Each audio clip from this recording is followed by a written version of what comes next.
Hi hello welcome to competitive cracker. Competitive ക്രാക്കറിന്റെ പുതിയൊരു വീഡിയോയിലേക്ക് നിങ്ങൾക്ക് സ്വാഗതം. നമ്മൾ വന്നിരിക്കുന്നത് CSEBയുടെ എക്സാമുമായി ബന്ധപ്പെട്ടാണ്. CSEBയുടെ എക്സാമിന് നോട്ടിഫിക്കേഷനൊക്കെ ഉള്ളത് തന്നെ വരും, നമുക്ക് പ്രതീക്ഷിക്കാം. അതേപോലെ തന്നെ എക്സാം നമ്മളെ കയ്യെത്തും ദൂരത്ത് തന്നെ ഉണ്ട്. അപ്പോൾ അതിനുവേണ്ടി നമ്മൾ നന്നായിട്ട് പ്രിപ്പയർ ചെയ്യാം. നന്നായിട്ട് ഇപ്പോൾ മാറ്റങ്ങൾ അറിഞ്ഞല്ലോ നിങ്ങൾ, അല്ലേ? എന്തൊക്കെയാണ് മാറ്റങ്ങളൊക്കെ നിങ്ങൾ അറിഞ്ഞു കാണും. അപ്പോൾ അതിനുവേണ്ടി നമ്മൾ പ്രിപ്പയർ ചെയ്യുക. അതിനുശേഷം നമുക്ക് നല്ല രീതിയിൽ എക്സാം എഴുതി ഒരു സഹകരണ ബാങ്ക് മേഖലയിൽ ജോലി വേഗം തന്നെ വാങ്ങിയെടുക്കുക. ഓക്കെ, അപ്പോൾ അത്തരത്തിൽ വന്ന സമയത്ത് ബാങ്കിങ്ങിൻ്റെ ഒരു ഏരിയ ആണ്.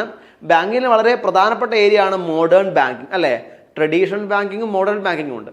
അപ്പോൾ അത്തരത്തിൽ മോഡേൺ ബാങ്കിങ് എന്താണ് അതിനുമായി ബന്ധപ്പെട്ട കാര്യങ്ങൾ നമുക്ക് നോക്കണ്ടേ? ജസ്റ്റ് നമുക്ക് ചർച്ച ചെയ്യാം എന്താണ് മോഡേൺ ബാങ്കിങ് എന്നത്. ഓക്കെ, മോഡേൺ ബാങ്കിങ് നോക്കാം. എന്താണ് ഇമ്പോർട്ടൻസ് ഓഫ് മോഡേൺ ബാങ്കിങ്? അതായത് ഈ ഒരു കാലഘട്ടത്തിൽ ഇപ്പം നമുക്കൊക്കെ അറിയാം, നമുക്കൊക്കെ മോഡേൺ ബാങ്കിങ് എന്ന് പറയുന്ന സമയത്ത് പുച്ഛം പോലെ ഉണ്ടാകും. കാരണം നമുക്കൊക്കെ അറിയുന്ന കാര്യങ്ങളാണ് ഗൂഗിൾ പേ എന്നൊക്കെ പറയുന്ന കാര്യങ്ങൾ. പക്ഷേ ട്രഡീഷണൽ ബാങ്കിങ്ങിൻ്റെ സമയത്ത് അതിൽ നിന്നും മോഡേൺ ബാങ്കിങ് എന്നൊരു ചിന്ത വരുന്ന സമയം, അല്ലെങ്കിൽ ട്രഡീഷണൽ ബാങ്കിൽ നിന്നും മോഡേൺ ബാങ്ക് എന്നൊരു ചിന്ത വരുന്ന സമയത്ത് എന്തൊക്കെയാണ് അവിടെ ഉൾപ്പെടുത്തേണ്ടത്, അതായത് ഓരോ ടെക്നോളജീസ് മാറുന്ന സമയത്തും ഇതിനെ എങ്ങനെ ബാങ്കിങ്ങുമായിട്ട് കണക്ട് ചെയ്യാം, അതാണ് അവിടെ ചിന്തിക്കുന്നത്, അല്ലേ? അതായത് ഇപ്പൊ ഇന്റർനെറ്റ് വന്ന സമയം, ഇന്റർനെറ്റ് എന്ന ഭീമാകാരമായ ഒരു കാര്യം വന്ന സമയത്ത് ഈ ഇന്റർനെറ്റിനെ എങ്ങനെയാണ് നമ്മളെ ബാങ്കിങ്ങുമായിട്ട് കണക്ട് ചെയ്യുക, എന്തൊക്കെയാണ് ഇന്റർനെറ്റ് സേവനങ്ങൾ ബാങ്കിങ്ങുമായിട്ട് വേണ്ടത്, അല്ലെ?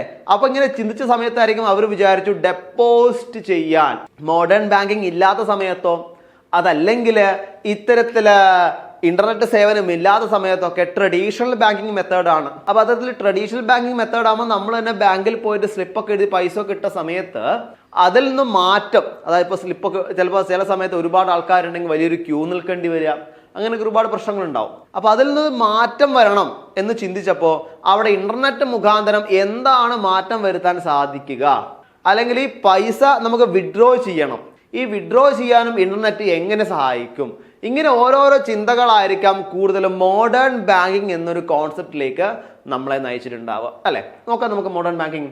Today's business environment is very dynamic and undergoes rapid changes as A result of technological innovation, increasing awareness and demands from customers, അല്ലെ? വളരെ ശരിയാണ്. കാരണം കസ്റ്റമേഴ്സിന്റെ ഡിമാൻഡുകൾ ഇൻക്രീസ് ചെയ്തു, അതേപോലെ ടെക്നോളജീസ് ഇൻക്രീസ് ചെയ്തു. അപ്പൊ ഇത്തരത്തിൽ ഒരുപാട് കാര്യങ്ങൾ ഇൻക്രീസ് ചെയ്യുന്ന സമയത്ത് നമ്മളും അതിലൂടെ തന്നെ എന്ത് വേണം, ഇൻക്രീസ് ചെയ്യേണ്ട ആവശ്യകത ഉണ്ട്.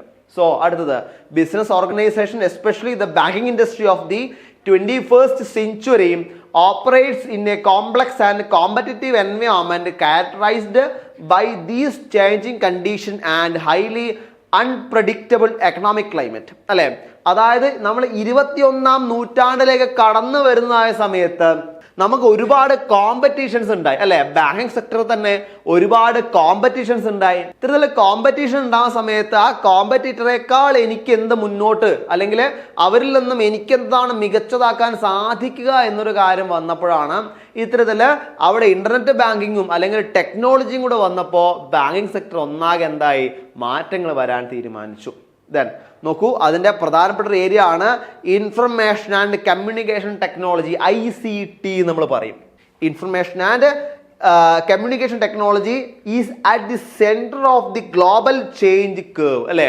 അവിടെ ICT ടെക്നോളജി വന്ന സമയത്ത് ഒരു വലിയൊരു മാറ്റം, അല്ലെ, ബാങ്കിങ് സെക്ടറിൽ വലിയൊരു മാറ്റം ഉണ്ടാക്കാൻ വേണ്ടി സാധിച്ചു. നോക്കാം അടുത്തത് എന്താണ് ICT, അല്ലെ? ഇൻഫർമേഷൻ ടെക്നോളജി, IT, അല്ലെങ്കിൽ ഇൻഫർമേഷൻ കമ്മ്യൂണിക്കേഷൻ ടെക്നോളജി, എന്തോ ആയിക്കോട്ടെ. IT has been defined as usage of computers, digital technology in various field of production and service, അല്ലെ? നമ്മൾ സാധാരണഗതിയിൽ IT ഉപയോഗിക്കുന്നത്, ഇൻഫർമേഷൻ ടെക്നോളജി ഉപയോഗിക്കുന്നത് ഡിജിറ്റൽ ടെക്നോളജിയാണ്, അല്ലെ? ഇൻഫർമേഷൻ ടെക്നോളജി എന്ന് പറയാൻ നമുക്ക് കാണാൻ സാധിക്കുമെന്ന് വെച്ചാൽ ഇന്റർനെറ്റ് തരംഗങ്ങളെ നമുക്ക് ചിലപ്പോൾ നഗ്ന നേത്രങ്ങളെ കൊണ്ട് കാണാൻ സാധിക്കില്ല എന്ന് വിചാരിച്ച് ഇന്റർനെറ്റ് തരംഗങ്ങൾ പോകുന്നില്ല എന്ന് നമുക്ക് പറയാൻ പറ്റുമോ? ഇല്ല, അല്ലെ? അപ്പൊ അത്തരത്തിലുള്ള ടെക്നോളജീസ് ആണ് അവിടെ എന്ത് ചെയ്തത്, വളർന്നു വരുന്നത്. അപ്പൊ ഡിജിറ്റൽ ടെക്നോളജിയാണ് എന്ത്, IT എന്ന് വെച്ചാൽ. അത് നമ്മൾ സാധാരണ ബിസിനസിന്റെ കോണ്ടെക്സ്റ്റിൽ കാണുന്ന സമയത്ത് പ്രൊഡക്ഷൻ മുതൽ അവിടെ പ്രൊഡക്ഷന്റെ ലാസ്റ്റ് സെക്ഷൻ വരെയോ, അല്ലെങ്കിൽ ഒരു പ്രൊഡക്റ്റ് അതിന്റെ ചിന്ത മുതൽ കസ്റ്റമേഴ്സിന്റെ കയ്യിലെത്തി ഫീഡ്ബാക്ക് വരെയുള്ള വലിയൊരു ഏരിയയിൽ ഇപ്പം IT വളരെ മുന്നോട്ട് നിൽക്കുന്ന ഒരു സമയമാണ്. ഇനി അത് ബാങ്കിങ് സെക്ടറിലേക്ക് വരുന്ന സമയത്ത് നോക്കാം, here in the banking sector it is used two concepts like internet banking, automated teller machine and debit and credit card അല്ലെ. ഇവിടെ ഇതേ ടെക്നോളജി ബിസിനസ്സിലാവുമ്പോൾ നമ്മൾ പറഞ്ഞു എന്താണ്, ബിസിനസ്സിലെ പ്രോസസ്സിന് വേണ്ടിയിട്ട്. ഈ ടെക്നോളജി ബാങ്കിലേക്ക് വരുന്ന സമയത്ത് ബാങ്കിങ്ങിൽ എന്താണോ നടക്കുന്നത് അതിനെ ഹെൽപ്ഫുൾ ചെയ്യാൻ വേണ്ടിയിട്ട്. അപ്പൊ അതുകൊണ്ടാണ് പ്രധാനമായിട്ട് ഇവിടെ എന്ത് വന്നത്, ഇന്റർനെറ്റ് ബാങ്കിങ് വന്നത്, ATMs വന്നത്, ആൻഡ് പിന്നെ ഡെബിറ്റ് ആൻഡ് ക്രെഡിറ്റ് കാർഡുകൾ വന്നത്. ഇതൊക്കെ മോഡേൺ ബാങ്കിങ്ങില് ഇന്റർനെറ്റിന്റെ സഹായത്തോടു കൂടി ഓരോ ബാങ്കുകൾ ഉണ്ടാക്കിയ പുതിയ പുതിയ ഫീച്ചേഴ്സ് ആണ് നമുക്ക് പറയാൻ സാധിക്കും. ഇനി ഇതിനൊക്കെ പറ്റി നമുക്ക് കൂടുതൽ നോക്കാം, എന്തൊക്കെയാന്ന് നോക്കാം. List of some the process of banking revolutionised by IT നോക്കാം. And telecommunication technology are account opening. ഒന്നാമതാണ് അക്കൗണ്ട് ഓപ്പണിംഗ്. നമ്മൾ സാധാരണ അക്കൗണ്ട് ഓപ്പണിംഗ് ചെയ്യാൻ ബാങ്കിൽ പോയിട്ട് ഫോമൊക്കെ ഫില്ലപ്പ് ചെയ്ത് അവിടെ എന്ത് ചെയ്യണം, അങ്ങനെയൊക്കെ ചെയ്യണമായിരുന്നു. ഇപ്പൊ അതിന്റെ ആവശ്യം നമുക്കില്ല. നമുക്ക് ആ ബാങ്കിന്റെ ആപ്പോ അല്ലെങ്കിൽ ബാങ്കിന്റെ വെബ്സൈറ്റോ ഉണ്ടെങ്കിൽ സിമ്പിൾ ആയിട്ടൊരു ബാങ്കിൽ അക്കൗണ്ട് എടുക്കാൻ സാധിക്കും. ഒന്നാമത്തെ അക്കൗണ്ട് ഓപ്പണിംഗ്. നോക്കുക. അടുത്ത customer account mandate and transaction process and recording. അവിടെ ട്രാൻസാക്ഷൻ പ്രോസസ് ചെയ്യാൻ, അത് റെക്കോർഡ് ചെയ്യാൻ. രണ്ടാമത്തത് അവിടെ എന്ത് സഹായിക്കുന്നു, അതായത് നമ്മൾ എന്തെങ്കിലും ഒരു ട്രാൻസാക്ഷൻ നടത്തി, പൈസ ഫണ്ട് ട്രാൻസ്ഫർ ചെയ്തു, ഫണ്ട് ഇപ്പൊ അവിടെ എത്തിയോ, എവിടെയാണുള്ളത്, ഫണ്ട് അവിടെ ഇത്ര സമയത്തിനുള്ളിൽ എത്തി നമുക്കറിയാൻ സാധിക്കും. മറ്റന്നാണെങ്കിലോ നമ്മൾ ട്രാൻസാക്ഷൻ അവിടെ നടത്തി കഴിഞ്ഞു, അവിടെ ഫോമൊക്കെ ഫില്ലപ്പ് ചെയ്ത് കൊടുത്തു, എപ്പോഴാണ് എത്തിയത് പിന്നെ നമ്മൾ ചോദിക്കേണ്ട ചില കാര്യങ്ങൾ വരുന്നു. ഇവിടെ ആകുമ്പോൾ അതിനൊന്നും ആവശ്യമില്ല. ഫണ്ട് എപ്പോൾ പോയി എപ്പോൾ അവിടെ എത്തി നമുക്ക് ഇൻസ്റ്റന്റ് ആയിട്ട് അറിയാൻ വേണ്ടി സാധിക്കും. പിന്നെയോ അത് റെക്കോർഡ് ചെയ്യാനും പറ്റും. നമുക്ക് തന്നെ റെക്കോർഡ് ചെയ്യും അല്ലേ. നമുക്ക് അതിനു വേണ്ടി നമ്മൾ ചെയ്യുന്നൊരു കാര്യം എന്താ, സാധാരണ ഗൂഗിൾ പേയിൽ ഫണ്ട് അയച്ചു കഴിഞ്ഞാൽ അന്നേരം തന്നെ സ്ക്രീൻഷോട്ട് എടുക്കും, എന്നിട്ട് എന്ത് ചെയ്യും, അയച്ചു കൊടുക്കും, ഫണ്ട് അയച്ചിട്ടുണ്ട് എന്ന് പറഞ്ഞിട്ട്. റെക്കോർഡിംഗ് അവിടെ നടത്താൻ സഹായിക്കുന്നുണ്ട്. Then IT has provide self service facilities. മൂന്നാമത്തെ കാര്യം അവിടെ എന്ത് സഹായിക്കുന്നുണ്ട്, സെൽഫ് സർവീസ് ഫെസിലിറ്റീസ്. എന്തൊക്കെയാ സെൽഫ് സർവീസ് പറഞ്ഞിരിക്കുന്നത്, automated customer service machine from where prospective customer can complete their account opening document direct online അല്ലെ. അവിടെ എന്ത് ചെയ്യാൻ പറ്റും നമുക്കറിയാം. ഇവിടെ ചില സമയത്ത് തന്നെ ബാങ്കുകളൊക്കെ നമുക്ക് ചിലപ്പോൾ മെസ്സേജ് വരാണ്ട് KYC അപ്ഡേഷൻ അല്ലെ, KYC updation, no your customer. ഇപ്പൊ ഇതിൽ KYC അപ്ഡേഷൻ സമയത്ത് ഇപ്പൊ പുതിയ ടെക്നോളജി വന്ന പ്രകാരം നമ്മൾ ബാങ്ക് പോകേണ്ട ആവശ്യം ചില സമയത്ത് ഉണ്ടാവുന്നില്ല, ചില സമയത്ത് ഉണ്ടാവും, അത് എക്സെപ്ഷണൽ കേസാണ്. അല്ലാത്ത സമയത്ത് ബാങ്കിന്റെ ആപ്പ് ത്രൂ തന്നെ നമുക്ക് എന്ത് ചെയ്യാൻ പറ്റും, ഇതിൽ KYC അപ്ഡേറ്റ് ചെയ്യാൻ പറ്റും. ഇത്തരത്തിൽ ഒരുപാട് സെൽഫ് സർവീസ് ആയിട്ടുള്ള സർവീസസും കൂടി അവിടെ ഇത്തരത്തിൽ എന്ത് ചെയ്യുന്നുണ്ട്, ഇവിടെ ഇൻഫർമേഷൻ ടെക്നോളജി വന്നതോടുകൂടി മോഡേൺ ബാങ്കിങ്ങിൽ ഉണ്ടാക്കിയെടുക്കുന്നുണ്ട്. ഓക്കെ, നോക്കാം അടുത്തത്. ഇനി technology based modern banking service, അതായത് മോഡേൺ ബാങ്കിങ് സർവീസിൽ ടെക്നോളജി കൂടി അഡോപ്റ്റ് ചെയ്ത സമയത്ത് എന്തൊക്കെയാണ് നമുക്ക് കിട്ടിയ പുതിയ റിസൾട്ട് നോക്കാം. നിങ്ങൾക്ക് അറിയുന്ന കാര്യങ്ങൾ തന്നെയാണ്. ഒന്നാമതാണ് ഓൺലൈൻ ബാങ്കിങ്. ഓൺലൈൻ ബാങ്കിങ് അഥവാ ഇന്റർനെറ്റ് ബാങ്കിങ് നമുക്ക് പറയാൻ പറ്റും. നമുക്ക് എവിടെ നിന്ന് കൊണ്ടും അല്ലെ, നമ്മളെ കയ്യിൽ എന്തേ വേണ്ടോ, ഒരു ഡാറ്റ വേണം, അതേപോലെ തന്നെ നമുക്ക് സിസ്റ്റമോ മൊബൈൽ ഫോണോ എന്തെങ്കിലും ഒരു കാര്യം വേണം. അങ്ങനെയാണെങ്കിൽ ലോകത്തിന്റെ ഏത് കോണും നമുക്ക് എന്ത് ചെയ്യാൻ പറ്റും, ബാങ്കിങ് സർവീസ് നടത്താൻ വേണ്ടി സഹായിക്കും. സോ അത് തന്നെയാണ് ഒന്നാമത്തെ കാര്യം, online through banking services. Okay, നോക്കാം അടുത്തത് മൊബൈൽ ബാങ്കിങ്. ഇത് മൊബൈൽ ബാങ്കിങ് ആണ്. Mobile banking is a service provided by a bank or other financial institution that allows its customers to conduct a financial transaction remotely using a mobile device such as smartphone or tablet. അല്ലേ, ഒന്ന് smart ഫോണോ ടാബ്ലറ്റുകളോ ഉപയോഗിച്ചുകൊണ്ട് നമുക്ക് കസ്റ്റമേഴ്സിന് എല്ലാവിധത്തിലുള്ള financial ട്രാൻസാക്ഷനും നടത്താൻ വേണ്ടി സഹായിക്കുന്നുണ്ടെങ്കിൽ അത്തരത്തില് ഒരു ബാങ്ക് കൊണ്ടുവരുന്ന സർവീസിനെയാണ് നമ്മൾ എന്ത് പറയുന്നത്, മൊബൈൽ ബാങ്കിങ് എന്ന് പറയുന്നത്. ഓക്കെ, നോക്കാം. Unlike the related internet banking, it is used software usually called down an app provide by the financial institution for the purpose. ഇതിനു വേണ്ടി അവർ ഉപയോഗിക്കുന്നത് എന്താണ്, ഒരു ആപ്ലിക്കേഷൻ ആണ്. ആപ്പ് നമ്മൾ പറയും, അല്ലെങ്കിൽ എന്താണ് പൂർണ്ണമായിട്ടും പറയുമ്പോൾ ആപ്ലിക്കേഷൻ നമ്മൾ പറയും അല്ലെ.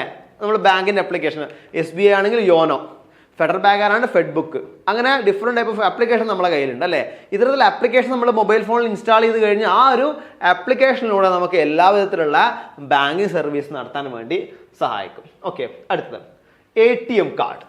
പറയേണ്ട ആവശ്യമില്ല, നമ്മൾ ഓൾറെഡി ഒരു ദിവസം പറഞ്ഞതാണ് എന്താണ് ATM കാർഡ് എന്നുള്ളത്. നമുക്ക് എന്ത് ചെയ്യാൻ പറ്റും, പൈസകൾ എവിടുന്ന് വേണം ATM കൗണ്ടറിൽ പോയാൽ വിഡ്രോ ചെയ്യാനും പറ്റും. അതേപോലെ CDM ഉണ്ടെങ്കിലോ ക്യാഷ് ഡെപ്പോസിറ്റ് മെഷീൻ, നമുക്ക് പൈസ ഇടാനും വേണ്ടി പറ്റും. ഓക്കെ, അടുത്ത കോർ ബാങ്കിങ് എന്താണ്, this means the entire bank branches are networked and the customer is the core banking. നോക്കാം, this means the entire bank branches are networked and the customer is the customer of the bank rather than the branch. One can operate the account at any one branch of the bank. നമുക്ക് എന്ത് ചെയ്യാൻ പറ്റും? അതായത് നമ്മൾക്ക് simple ആണ്. നമ്മൾ കോഴിക്കോട് ബ്രാഞ്ചിലാണ് നമ്മൾ എന്ത് ചെയ്തിരിക്കുന്നത്? SBI കോഴിക്കോട് ബ്രാഞ്ചിലാണ് നമ്മൾ അക്കൗണ്ട് എടുത്തിരിക്കുന്നത്. ഓക്കെ, പക്ഷെ നമ്മളിപ്പോൾ വർക്ക് ചെയ്യുന്നത് എവിടെയാണ്? തൃശ്ശൂരാണെന്ന് വെച്ചോളൂ. അപ്പോൾ നമുക്ക് ബാങ്കിന്റെ എന്തെങ്കിലും ഒരു കാര്യത്തിന് വേണ്ടിയിട്ട് ബ്രാഞ്ചിൽ പോകണമെന്ന് പറഞ്ഞാൽ ചില സമയത്ത് ഈ കോഴിക്കോട് ബ്രാഞ്ചിൽ തന്നെ പോകേണ്ട ആവശ്യമില്ല. SBIന്റെ തൃശ്ശൂർ ബ്രാഞ്ചിൽ പോയാലും നമുക്ക് എന്ത് ചെയ്യാൻ പറ്റും? ആ ഒരു സർവീസ് നമുക്ക് കിട്ടും. സോ ഇതൊക്കെ എന്താണ്? ഇന്റർ കണക്റ്റഡ് ആണ്. അതാണ് പ്രധാനമായിട്ടും കോർ ബാങ്കിങ് സ്കീം പറയുന്നത്. ഇനി പ്ലാസ്റ്റിക് മണി എന്താ നോക്കാം. Plastic money is a term that is used predominantly in reference to the hard plastic card we are used every day in place of actual banknote. They can come in many different forms such as cash cards, credit card, prepaid card, store card etcetera. അതായത് plastic മണി എന്ന് പറയുന്ന സമയത്ത് നമുക്കിത് ATM card പോലെ ഒരു card ഉണ്ടാവും. നമ്മൾ regular ആയിട്ട് എവിടെയെങ്കിലും ആക്ടിവിറ്റീസ്, ഫിനാൻഷ്യൽ ആക്ടിവിറ്റീസ് നടത്തുന്നുണ്ടെങ്കിൽ അതിന് ഉപയോഗിക്കുന്ന, ക്യാഷിന് പകരം നമുക്ക് അതിന് ഉപയോഗിക്കുന്ന ഒരു കാർഡാണ് പ്ലാസ്റ്റിക് കാർഡ് എന്ന് പറയുന്നത്. അത് ഏതൊക്കെയാവാം? ചില സമയത്ത് അത് ക്യാഷ് കാർഡ് ആവാം, ക്രെഡിറ്റ് കാർഡ് ആവാം, പ്രീപെയ്ഡ് ക്യാഷ് കാർഡ് ആവാം, ഓർ സ്റ്റോർ കാർഡുകളാവാം. അപ്പൊ ഇത്തരത്തിലുള്ള പ്ലാസ്റ്റിക് കാർഡും കൂടി അവിടെ, അല്ലെങ്കിൽ പ്ലാസ്റ്റിക് മണിയും കൂടി അവിടെ എന്താണ്? അവൈലബിൾ ആണ്. ഓക്കെ, ഇനി എന്താണ് ഈ മോഡേൺ ബാങ്കിങ്ങിന്റെ ബെനിഫിറ്റ്? നമ്മൾ കുറെ നേരം മോഡേൺ ബാങ്കിനെ പറ്റി പറഞ്ഞു. എന്താണ് ഈ മോഡേൺ ബാങ്കിങ്ങിന്റെ ബെനിഫിറ്റ് നോക്കണ്ടേ? നോക്കാം നമുക്ക്. ഒന്നാമത്തെ, then there is matter of convenience. അവിടെ എന്താണ്? കൺവീനിയൻസ് ഉണ്ട്. You can access money kept a bank account anywhere with an ATM, even abroad, and usually 24 hours a day. അല്ലെ, നമ്മൾ സാധാരണ ബാങ്കിന്റെ അവർ കഴിഞ്ഞു കഴിഞ്ഞാൽ പിന്നെ നമുക്ക് പൈസ എടുക്കാൻ പണ്ടൊന്നും പറ്റുന്നില്ല അല്ലെ. പക്ഷെ രാത്രി 12 മണിക്കോ 1 മണിക്കോ നമുക്ക് പൈസയുടെ ആവശ്യം വന്ന് എന്ത് ചെയ്യും? പിറ്റേ ദിവസം രാവിലെ വരെ നമുക്ക് കാത്തിരിക്കാനും പറ്റുന്നില്ല. അങ്ങനെയാണെങ്കിൽ അങ്ങനെ ഒരു സ്കീമുകളിലാണ് അവിടെ ATM കാർഡിന്റെ പ്രസക്തി വരുന്നത്. നിങ്ങൾക്ക് എവിടെ, വെൻ അബ്രോഡ്, നിങ്ങൾക്ക് ഇന്ത്യക്ക് പുറത്ത് വരെ നിങ്ങൾക്ക് ATM കാർഡിന്റെ ഫെസിലിറ്റീസ് കിട്ടുന്നുണ്ട്. അതും എപ്പം? 24 മണിക്കൂറും, ഒരു ദിവസത്തിലെ 24 മണിക്കൂറും, അതേപോലെ എല്ലാ ദിവസവും. അതാണ് നമ്മൾ 24x7 എന്ന് പറയുന്നത്. എവിടെ നിന്നും കിട്ടും. നോക്കാം അടുത്ത്. അപ്പൊ ഒന്നാമത്തെ പോയിന്റ് ആയി. Then online banking has removed to need to head to a branch to check your balance or pay a bill. അല്ലെ, അടുത്ത പോയിന്റ് ആണ്. അതായത് ഓൺലൈൻ ബാങ്കിങ് വന്നതോടുകൂടെ തന്നെ നമ്മളെ ബാലൻസ് ചെക്ക് ചെയ്യാനോ അല്ലെങ്കിൽ ഏതെങ്കിലും ബില്ല് അടയ്ക്കാനോ നമ്മൾ ബാങ്കിൽ പോകേണ്ട ആവശ്യമില്ല. വിരൽത്തുമ്പില് നമുക്ക് എന്ത് കിട്ടും? നമ്മളെ ബില്ലുകൾ അടയ്ക്കാൻ പറ്റും. കൂടാതെ നമ്മളെ ബാലൻസ് ചെക്ക് ചെയ്യാനും കൂടെ നമുക്ക് പറ്റും. നോക്കാം അടുത്ത്. Banks are evolve to meet our major financial needs. Most offer a devised range of services, checking and saving account, private services, investment, retirement account, loan, safe deposit box and more. അപ്പം ഇത്രയും facilities നമുക്ക് എവിടെ കിട്ടുന്നുണ്ട്? Online banking മുഖാന്തരം കിട്ടുന്നുണ്ട് അല്ലെ. എവിടെ നിന്ന് വേണേലും പൈസ എടുക്കാം. അത് കൂടുതൽ കൺവീനിയന്റ് ആണ്. കൂടാതെ മറ്റു കാര്യം എന്താ? നമുക്ക് എപ്പോൾ വേണേലും പൈസ എടുക്കാം. കൂടാതെ ഇത്തരത്തിൽ ഒരുപാട് ബാങ്കിങ് സർവീസുകളൊക്കെ നമുക്ക് വിരൽ തുമ്പിൽ കിട്ടാൻ തുടങ്ങി. അപ്പൊ അത്രയും വളരെ ഇമ്പോർട്ടൻ്റ് ആണ്. കാരണം ട്രഡീഷണൽ ബാങ്കിങ്ങിൽ നിന്നും മോഡേൺ ബാങ്കിങ്ങിലേക്ക് വരുമ്പോൾ വളരെ വളരെ ഇമ്പോർട്ടൻ്റ് ആയിട്ടുള്ള ഒരുപാട് മാറ്റങ്ങൾ, അതും ആരുടെ സഹായത്തോടു കൂടി? ICT അഥവാ IT-യുടെ, ഇൻഫർമേഷൻ ടെക്നോളജിയുടെ സഹായത്തോടു കൂടി ഒരുപാട് മാറ്റങ്ങൾ അവിടെ കൊണ്ടുവരാൻ വേണ്ടി നമുക്ക് സഹായിച്ചിട്ടുണ്ട്. ഓക്കെ, അപ്പൊ ഇതൊക്കെയാണ് മോഡേൺ ബാങ്കിങ്ങിനെ പറ്റി പറയാനുള്ളത്. നമുക്കറിയാം CSEയുടെ എക്സാം വരുന്നുണ്ട്. ഇപ്പോൾ എക്സാം പാറ്റേണിലാണോ അല്ലെങ്കിൽ എക്സാമിന്റെ എൻറ്റയർ സ്ട്രക്ചറിൽ ചെറിയ മാറ്റങ്ങൾ ഉണ്ടായേക്കാം. അപ്പൊ അതുകൂടാതെ ക്വസ്റ്റ്യൻ പേപ്പറിലെ മാറ്റങ്ങൾ നമ്മൾ പറഞ്ഞു. CSEBയുടെ എക്സാം പാറ്റേണിലും മാറ്റങ്ങൾ ഉണ്ടായേക്കാം. ക്വസ്റ്റ്യൻ പേപ്പറിലെ മാറ്റങ്ങൾ നമ്മൾ പറഞ്ഞു 160 നിന്നും 100 അല്ലെ. അപ്പൊ ഇത്തരത്തിൽ മാറുന്ന സമയത്ത് നമ്മൾ എന്താ ചെയ്യേണ്ടത്? അതിനനുസരിച്ച് ആദ്യമേ പഠിച്ചു തുടങ്ങണം അല്ലെ.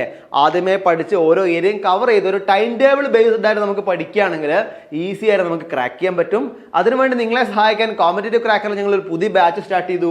അതാണ് ബിഗിനേഴ്സ് ബാച്ച്. സിലബസ് ബേസ്ഡ് ആയിട്ടുള്ള പഠനങ്ങൾ, സ്പെഷ്യൽ മെന്റർഷിപ്പ്, ലൈവ് സെഷൻസ്, അഥവാ ലൈവ് സെഷൻ കാണാൻ പറ്റിയില്ലെങ്കിൽ പിറ്റേ ദിവസം റെക്കോർഡ് സെഷൻസ്, PDF നോട്ടുകൾ, ക്വറി ഹാൻഡ്ലിങ്, ഇങ്ങനെ ഒരുപാട് ഫീച്ചേഴ്സോട് കൂടിയാണ് ഈ ഒരു പുതിയ ബാച്ച് ഞങ്ങൾ സ്റ്റാർട്ട് ചെയ്തിരിക്കുന്നത്.